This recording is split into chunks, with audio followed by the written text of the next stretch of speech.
Don't forget to like, follow, subscribe, and turn on notifications so that you will receive alerts when there are new episodes. Go get it. That's what I tell them. I've been grinding for so long, I wake up and chase my goals. I go out and I go get it. Hot or cold, that's all I know. I don't succeed, then I don't breathe. Success, what does it mean? If I conquer all my goals, then I'm living out my dream. Dig deep, go out and get it. Success Chronicles. Compete until it's finished. Success Chronicles. Go take care of your business. Success Chronicles. It's deeper than just winning. Success Chronicles.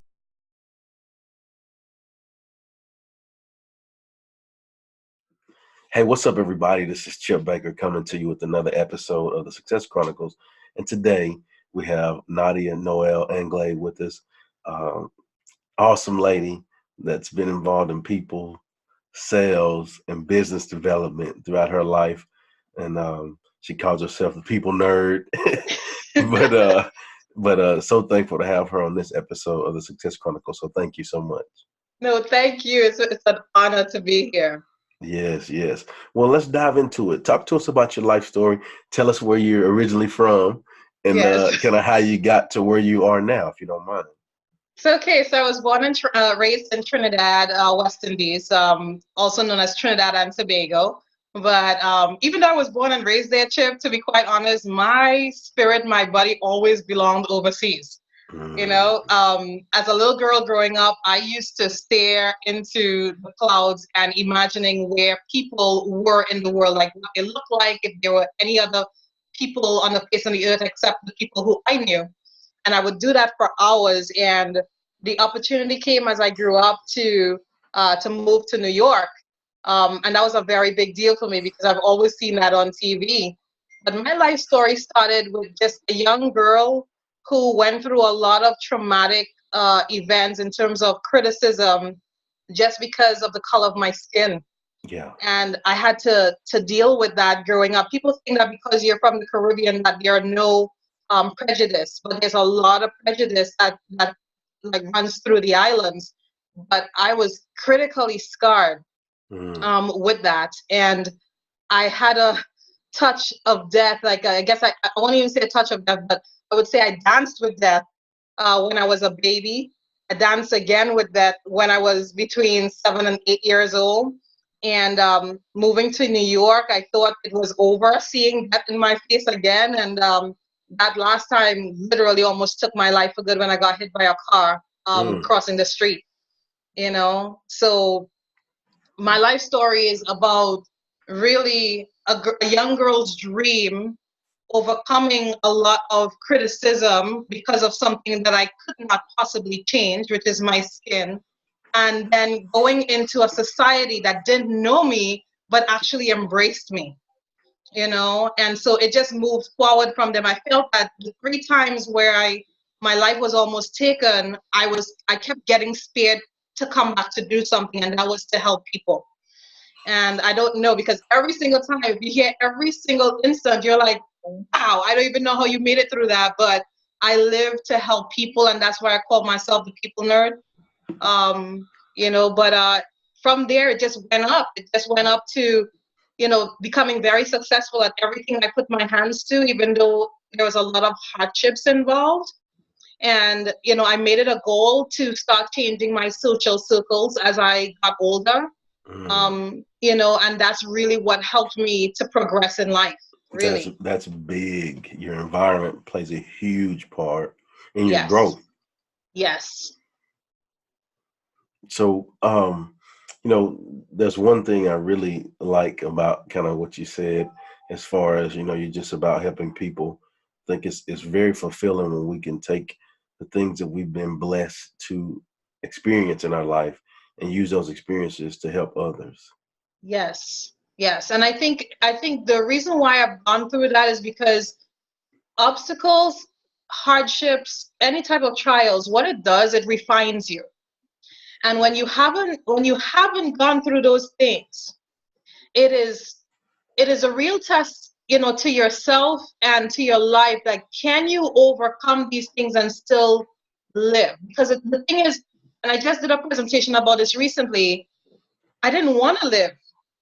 I didn't want to live for the first half of my life. because of all the things that I went through. I didn't want to live because of all the things that people were crippling my mind to think about myself. And I started believing those things. And to live to many people, it means that you have to feel. And a lot of people don't want to feel. That's why people medicate themselves on so many things, whether it be drugs, alcohol, whatever it is the case, right? And I had to overcome that. And the thought of, wow, okay, I could have died 3 times, but I'm able to survive, but able to thrive. I'm meant to be here for a purpose. And it means that if I can help as many people before I close my eyes for good, then that's what I'm going to be about. And that's what I've been about. Man, I got 2 words in response to that. Let's go. I'm ready. Let's go. It took me some time to get here, Chip. I'm ready. Man, that is awesome, man. That's good stuff. Thank you. Well, what are the 3 things you've accomplished in your life that you're proud of? So, number 1, helping the first blind student to the college that I worked for, which was Monroe College. The college had never recruited an international blind student, and it took them 6 to 9 months. 17 colleges and universities accepted her, and nobody followed up on her. And I made a promise to her parents that I'm going to follow through with this young woman. And right before she got through, her father died.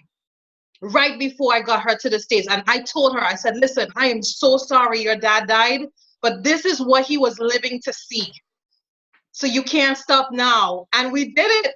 We did it. Not only did she get her bachelor's, she went for her master's, she got her doctorate, and she went back to Trinidad to actually help our former president because he was blind.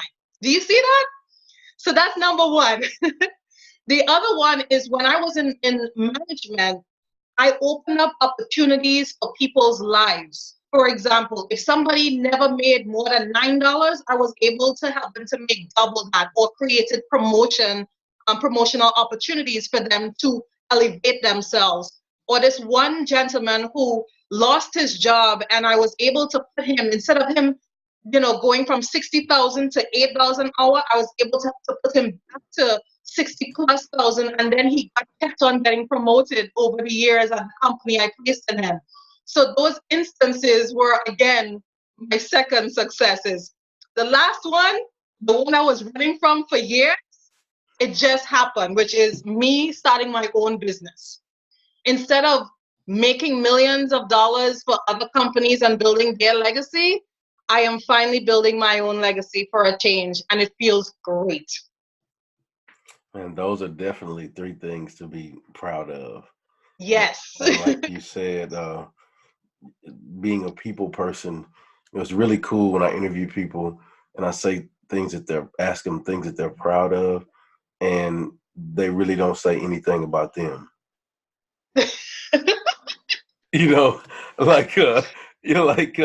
Okay, well, yeah, I helped this student that did this, okay, open opportunities for other people, no, what about you? No, that's what I do, right?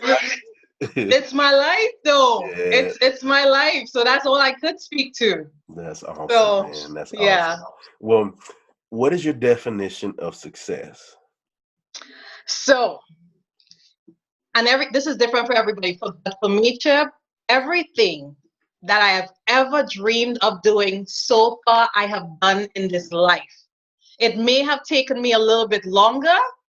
It may have put me through a lot of obstacles along the way and a lot of curveballs, but I wanted to become a dancer. I was that. I wanted to move to New York. I did that. I wanted to be a model. I did that. I wanted to travel the world. Still doing, I wanted to marry a G.I. Joe. Yep, got him.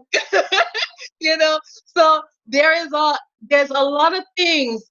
My success, there are so many different successes in my life, despite all the negativity I've been through. So when I think about it, success to me is doing the things that you love the most, achieving that feeling of satisfaction, knowing that you set out to do something, you believed in it, and it happened. Doing the things that you love the most. Yes. That's good stuff. Well, if you don't mind sharing with the audience where they can go follow you and check you out and show you some love with all of the amazing things you have going on. Oh, absolutely. So they can definitely follow me on LinkedIn. And it's right under my name, NadiaNoel.com. And in fact, actually at the end of my link, it has Network with Nadia. And also they could also go to connect dot at connect dot the networking embassy.com/Nadia. And that's going to send them to a landing page just outlining what it is I do. Awesome. Well, Nadia, I want to say again, thank you so much for taking the time to interview with the Success Chronicles. And thanks for all you do to help people. Thank you so very much, Chip. I really appreciate you. All right. Well, thank you guys for checking out this episode. We'll see you next time. God bless. Thank you. Go get it.